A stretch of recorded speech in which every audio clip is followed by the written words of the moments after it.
Les fourmis résistent aux inondations. Quand il pleut, que deviennent les fourmis? Les fourmis savent nager. Avec la surface de tension, elles ne coulent pas. La surface de tension correspond à une force qui est à la surface de l'eau, empêchant certains matériaux de couler.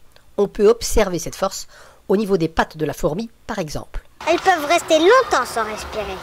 Leur corps est recouvert d'un exosquelette, une carapace. L'entrée de l'air se fait par des ouvertures, des spiracles.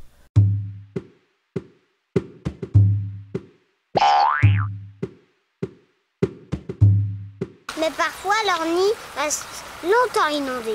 Les fourmis ont des astuces pour ne pas être noyées.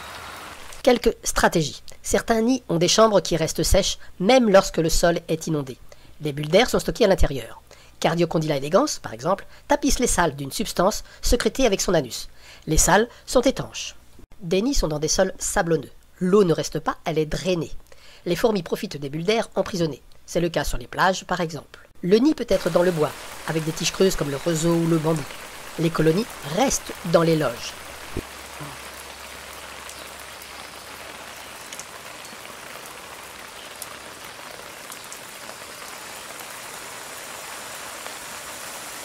D'autres fourmis évacuent le nid dès qu'il pleut et se rendent sur les hauteurs d'une motte de terre ou de sphaigne jusqu'à ce que la pluie cesse. Enfin, certaines évacuent tout le nid et emportent avec elles tout le monde pour en faire un radeau vivant. Le radeau flotte jusqu'à ce qu'il atteigne la terre ferme ou que les eaux se retirent. C'est reprenant, non?